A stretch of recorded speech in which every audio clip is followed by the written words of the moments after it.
Assalamualaikum warahmatullahi wabarakatuh. Hamdan syukron lillah amma ba'du. Yang terhormat Bapak Dr. Rija Baihaqi selaku dosen pengampu daripada mata kuliah Bank Industri dan Keuangan Non-Bank, dan juga kepada teman-teman sekalian yang saya banggakan. Alhamdulillah, dan yang insya Allah pada kali ini kami dari kelompok 13 akan mempresentasikan materi yang akan kami bawakan, yaitu seputar pasar modal, pasar uang, dan valuta asing. Dimana pada sebagian teman-teman yang menonton cuplikan video kali ini ada yang sudah mengetahui apa itu pasar modal, apa itu pasar uang, dan valuta asing beserta fungsi-fungsinya. Mungkin teman-teman sekalian juga ada yang lebih memahami daripada kami selaku yang memaparkan daripada materi yang akan kami bawakan. Tapi dasar daripada kami memaparkan materi tersebut, yakni bagi yang sudah tahu mengenai materi yang akan kami paparkan, mungkin itu menjadi sebuah ulasan untuk mengulas dan mengingat kembali apa itu pasar modal, apa itu pasar uang, dan apa itu pasar valuta asing. Yang dimana teman-teman sekalian yang belum mengetahui tentang materi yang akan kami bawakan, mungkin ini adalah sebuah pengetahuan baru tentang pasar modal, pasar uang, dan valuta asing. Dan semoga dalam video kali ini, dalam materi yang akan dibawakan oleh kami, mudah-mudahan dapat menjadi manfaat bagi para pendengar, para penonton daripada materi kali ini. Mudah-mudahan ilmu yang ada di dalamnya itu menjadi ilmu yang berkah. Amin ya Allah ya Rabbal Alamin. Sebelum ke materi yang akan dibawakan, perkenalkan, nama saya Asif Saleh sebagai moderator dan juga memimpin daripada pemaparan materi kali ini. Dan yang kedua itu ada ada Hera Fitria sebagai pemateri pertama, dan yang kedua ada Janwa Sabrina sebagai pemateri kedua. Baik teman-teman sekalian, agar kita tidak penasaran seputar materi yang akan kami sampaikan, baiknya kita langsung saja kepada pemateri pertama, yakni Hera Fitria. Saya persilahkan. Pembahasan pertama ada pengertian pasar modal. Dalam Undang-Undang Nomor 8 Tahun 1995 tentang pasar modal, disebutkan pengertian pasar modal adalah kegiatan yang bersangkutan dengan penawaran umum dan perdagangan efek perusahaan publik yang berkaitan dengan efek yang diterbitkannya, serta lembaga dan profesi yang berkaitan dengan efek. Dalam istilah lainnya, pengertian pasar modal adalah sarana bertemunya perusahaan maupun institusi lain, seperti pemerintah yang membutuhkan dana dari masyarakat yang ingin berinvestasi. Selanjutnya ada instrumen pasar modal. Instrumen pasar modal yang diperdagangkan berbentuk surat-surat berharga yang dapat diperjualbelikan kembali oleh pemiliknya, baik instrumen pasar modal bersifat kepemilikan atau bersifat hutang. Adapun masing-masing jenis instrumen pasar modal dapat dijelaskan sebagai berikut. Yang pertama ada saham, merupakan surat berharga yang bersifat kepemilikan. Artinya si pemilik saham merupakan pemilik perusahaan. Yang kedua ada obligasi. Surat berharga obligasi merupakan instrumen utang bagi perusahaan yang hendak memperoleh modal. Selanjutnya ada para pemain di pasar modal. Pemain utama dalam pasar modal adalah perusahaan yang akan melakukan penjualan atau emiten, dan pembeli atau pemodal yang akan membeli instrumen yang ditawarkan oleh emiten. Selanjutnya ada lembaga-lembaga yang terlibat di pasar modal. Yang pertama ada lembaga-lembaga pemerintah. Lembaga-lembaga pemerintah yang terkait dengan kegiatan di pasar modal tersebut adalah sebagai berikut. Badan Pelaksana Pasar Modal atau BAPEPAM. Yang kedua, Badan Koordinasi Penanaman Modal. Yang ketiga ada Departemen Teknis. Yang keempat ada Departemen Kehakiman. Selanjutnya ada lembaga-lembaga swasta. Lembaga-lembaga swasta yang mempunyai kaitan erat dengan pasar modal. Yang pertama ada notaris, yang kedua ada BPKP, yang ketiga ada konsultan hukum, yang keempat ada penilai, yang kelima ada konsultan efek. Selanjutnya ada prosedur emisi. Prosedur dan persyaratan yang dimaksudkan adalah mulai dari persyaratan emisi sampai ke tangan investor.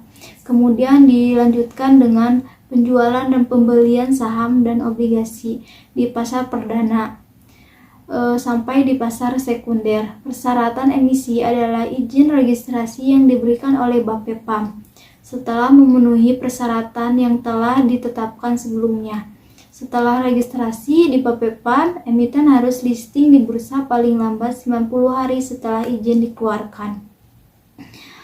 Adapun prosedur dan tahapan emisi adalah sebagai berikut. Yang pertama ada tahap persiapan, yang kedua ada persyaratan letter of intent, yang ketiga ada penyampaian persyaratan, yang keempat ada evaluasi oleh BAPEPAM, yang terakhir ada dengar pendapat terbuka. Baik, terima kasih kepada Hera Fitria yang telah memaparkan materinya. Mudah-mudahan materi yang telah dipaparkannya dapat dimengerti oleh teman-teman semua, dan materi yang telah dipaparkannya juga dapat dimanfaatkan serta diamalkan dan diterapkan dalam lingkungan di sekitar kalian ya teman-teman semuanya. Langsung saja teman-teman semua kepada materi yang selanjutnya, yaitu tentang valuta asing yang akan dibawakan oleh Janwa Sabrina. Waktu saya persilahkan agar mempersingkat terhadap waktu yang dibatasi. Saya persilahkan kepada Janwa Sabrina. Baik, terima kasih kepada moderator. Materi berikutnya adalah pasar uang. Baik, materi yang selanjutnya adalah pasar perdana atau primary market. Setelah memenuhi persyaratan izin untuk emisi, maka Ketua BPPAM mengeluarkan izin emisi penawaran efek setelah pemberian izin emisi sampai dengan pencatatan di bursa yang disebut pasar perdana atau primary market. Penawaran efek dalam pasar perdana memiliki beberapa tahap persyaratan yang harus dilalui dan dipenuhi loh.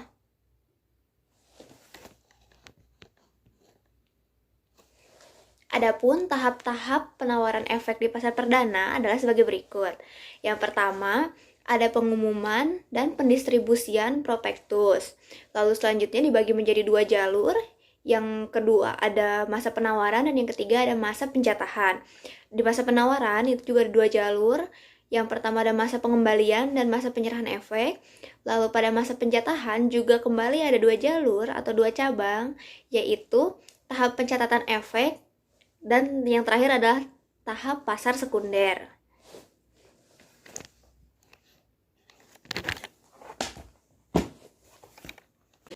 Pasar uang atau money market di Indonesia masih sangat relatif baru jika dibandingkan dengan negara-negara maju yang lainnya.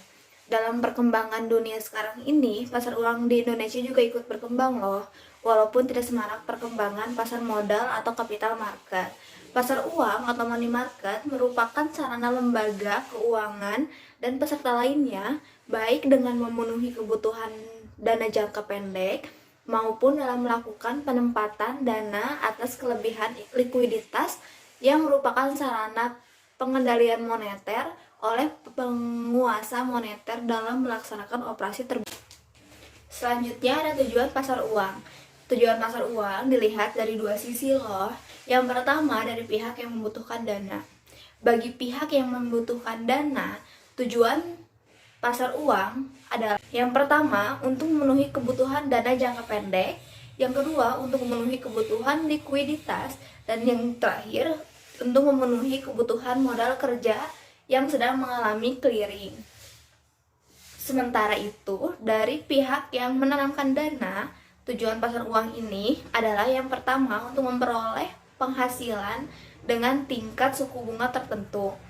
Yang kedua, bermaksud membantu pihak yang benar-benar mengalami kesulitan keuangan, dan yang terakhir spekulasi dengan harapan memperoleh keuntungan besar dalam waktu relatif singkat dan dalam kondisi ekonomi tertentu. Yang selanjutnya ada instrumen pasar uang. Instrumen pasar uang ini sendiri ada mencakup 8 poin.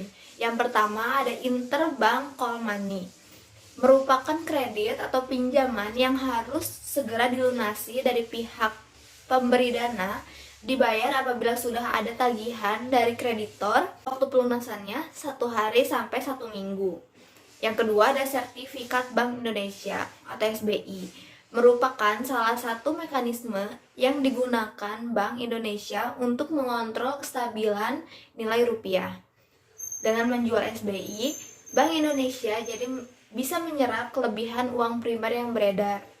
Lalu yang ketiga ada sertifikat deposito, adalah produk investasi yang dikeluarkan oleh bank sebagai bentuk pemberian suku bunga sekaligus bukti bagi nasabah yang telah menyimpan depositnya dalam jangka waktu tertentu. Yang selanjutnya atau yang keempat ada surat berharga pasar uang atau SPBU, yang merupakan penerbitan wakaf-wakaf yang berupa wasal dalam proses dengan jangka waktu 30 hari sampai 180 hari. Lalu yang kelima ada banker acceptance, merupakan wasal bank yang diberikan cap dengan kata accepted dan dapat diperjualbelikan di pasar uang sebagai salah satu sumber dana jangka pendek. Lalu yang keenam ada commercial paper, merupakan kertas berharga yang dapat diperdagangkan di pasar uang dengan jangka waktu tidak lebih dari 1 tahun. Lalu yang ketujuh ada treasury bills, merupakan instrumen pasar modal yang diterbitkan oleh bank sentral dengan jangka waktu paling lama 1 tahun. Penerbitan treasury bills oleh bank sentral ini biasanya atas unjuk dengan nominal tertentu. Lalu yang terakhir ada remittance agreements, merupakan bentuk surat berharga yang juga dapat diperjualbelikan dengan perjanjian tertulis bahwa si penjual akan membeli kembali surat berharga tersebut. Lalu yang keempat ada pengertian valuta asing, merupakan pasar di mana transaksi valuta asing dilakukan baik antar negara maupun dalam negara itu sendiri. Setiap kali melakukan transaksi valuta asing, digunakan kurs atau nilai tukar dalam perdagangan pasar falas internasional hanya mata uang yang tergolong convertible currencies yang diperdagangkan. Yang menentukan golongan convertible currencies adalah salah satunya volume perdagangan suatu negara, baik secara kualitas maupun secara kuantitas. Dalam transaksi valuta bank, menggunakan kurs jual dan kurs beli. Baik, segitu saja pemaparan materi dari saya. Selanjutnya, saya kembalikan kepada moderator. Terima kasih. Baik, terima kasih kepada Janua Sabrina yang telah memaparkan daripada materinya. Langsung saja kepada materi yang selanjutnya, itu yang akan dibawakan oleh saya sendiri daripada tujuan melakukan transaksi falas.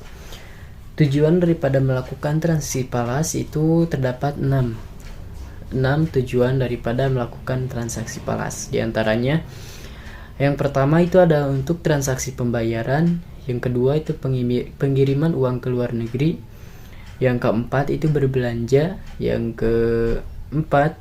ketiga untuk berbelanja, yang keempat itu ada mempertahankan daya beli, yang kelima itu mencari keuntungan, dan yang keenam pemagaran risiko.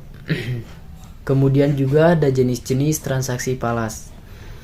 Jenis-jenis transaksi falas itu terdiri daripada tiga faktor utama daripada jenis-jenis transaksi falas. Yang pertama itu adalah transaksi tunai, yang kedua itu transaksi tunggak, dan yang ketiga transaksi barter. Itu mungkin dapat dipahami oleh teman-teman sekalian apa maksud daripada transaksi tunai, transaksi tunggak, dan transaksi barter. Yang selanjutnya itu ada margin trading.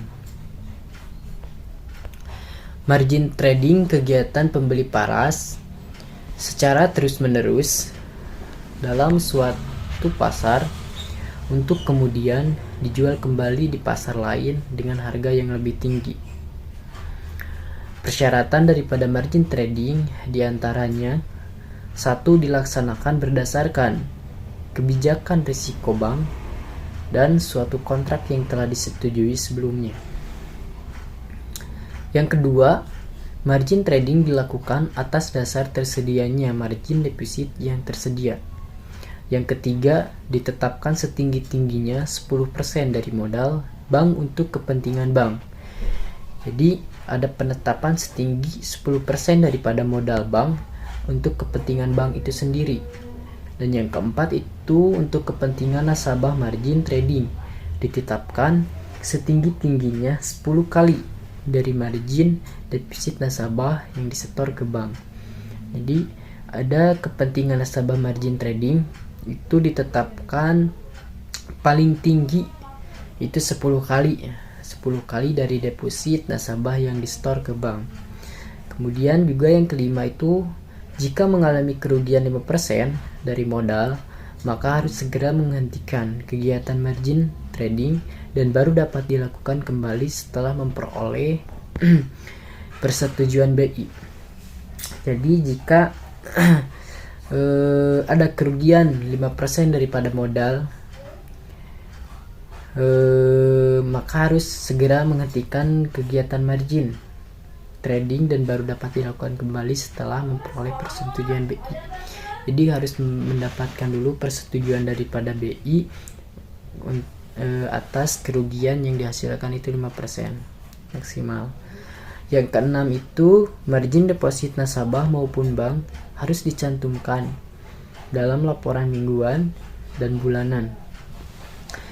Dan yang terakhir itu ada interaksi antara pasar falas dan pasar uang. Pemilihan dana dalam pasar uang selalu berkaitan dengan pasar falas. Artinya, jika hendak menginvestasikan uang dalam pasar uang, maka harus mempertimbangkan dan menentukan investasi mana yang paling menguntungkan di pasar uang atau falas. Interaksi antara pasar uang dan falas ini menjadi lebih penting apabila jumlah dana yang ada dalam jumlah besar atau kondisi ekonomi pada saat yang kurang baik. Nah, mungkin teman-teman sekalian, materi yang dibawakan tersebut mencapai pada akhir materi, yakni sampai interaksi antara pasar uang dan pasar falas dan pasar uang. Untuk melihat daripada detail materi yang kami sampaikan berikut, ada beberapa cuplikan video yang akan menjelaskan tentang pasar modal, kemudian pasar uang dan valuta asing. Bisa teman-teman simak di video berikut. Di pasar modal juga terjadi kegiatan transaksi jual beli. Tapi yang dijual adalah surat berharga yang diterbitkan perusahaan atau pemerintah yang butuh modal usaha. Selain itu, yang diperdagangkan pun berupa instrumen keuangan yang terdiri dari saham, surat utang, maupun reksadana. surat berharga lazim disebut efek. Jadi kepikiran. Kalau transaksi di pasar tradisional, kan jelas tuh transaksinya. Langsung sama pedagang, ada pemasok dagangan, pengelola pasar, pihak keamanan sampai yang ngatur dagangannya. Lah, kalau pasar modal? Nah, kalau kita sebagai investor mau transaksi jual beli efek, difasilitasi nih di bursa, atau dikenal PT Bursa Efek Indonesia. Perlu dicatat, kita nggak bisa melakukan transaksi langsung, karena ada broker yang jadi perantara. Selain itu, seluruh transaksi pasar modal dilakukan secara elektronik atau disebut scriptless trading. Di sini, yang jadi supplier dagangan itu emiten, yaitu perusahaan yang udah go public maupun pemerintah. Setelah proses transaksi di bursa, proses selanjutnya dijalankan oleh KPI atau Clearing Penjaminan Efek Indonesia. KPI bantu menjaga hak dan kewajiban investor dan memastikan kalau yang jual memang dapat uangnya dan yang beli juga dapat barangnya. Jadi, nggak usah takut. Karena transaksi jual beli di bursa ada jaminannya. Terakhir, KSEI atau Kustodian Sentral Efek Indonesia. Semua proses pemindah bukuan dan penyimpanan efek di pasar modal dilakukan oleh KSEI. Ingat ya, barangnya pun bentuknya elektronik dan bisa diperjualbelikan kembali. Sedangkan uangnya akan ditransfer oleh bank yang bekerja sama dengan KSEI selaku bank pembayaran. BI, KPI, dan KSEI disebut juga sebagai SRO atau Self-Regulatory Organization. Nah, biar kegiatan transaksi di pasar modal berjalan dengan baik, harus ada SRO. Seluruh kegiatan transaksinya juga diawasi oleh Otoritas Jasa Keuangan atau OJK. Menarik banget gak sih? Siapapun bisa berinvestasi aman dan nyaman loh. Yuk, mulai jadi investor di pasar modal.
Baik teman-teman, alhamdulillah daripada materi yang telah disampaikan pada video kali ini dapat diambil kesimpulan daripada materi yang telah disampaikan. Pasar modal merupakan kegiatan yang berhubungan dengan penawaran umum dan perdagangan efek. Perusahaan publik yang berkaitan dengan efek yang diterbitkannya, serta lembaga dan profesi yang berkaitan dengan efek. Pasar uang atau money market merupakan pertemuan dalam suatu pasar yang abstrak untuk memperoleh demand dan supply. Dana jangka pendek dalam pasar uang, valuta asing diperlukan untuk membayar kegiatan ekspor, impor, dan utang luar negeri. Baik teman-teman sekalian, mungkin itu saja materi yang dapat kami sampaikan. Mudah-mudahan video yang telah kami buat ini dapat membantu untuk memahami daripada materi-materi yang telah disampaikan dalam kasus-kasus teman-teman sekalian, mungkinnya untuk memahami seputar pasar modal, pasar uang, dan valuta asing. Saya sebagai moderator mengucapkan banyak terima kasih kepada teman-teman sekalian dan juga teman-teman kelompok saya yang telah ikut berjuang, serta dalam mempresentasikan video kali ini. Mudah-mudahan teman-teman sekalian dapat lindungan daripada Allah Subhanahu wa Ta'ala. Amin ya Allah ya Rabbal alamin. Mungkin itu saja yang dapat kami sampaikan. Mudah-mudahan apa yang telah kami sampaikan dapat menjadi ilmu yang manfaat, ilmu yang berkah, dan ilmu yang dapat diamalkan dalam kehidupan sehari-hari. Amin ya Allah ya Rabbal alamin. Sekian, terima kasih atas waktunya. Billahi taufiq wal hidayah. Wassalamualaikum warahmatullahi wabarakatuh.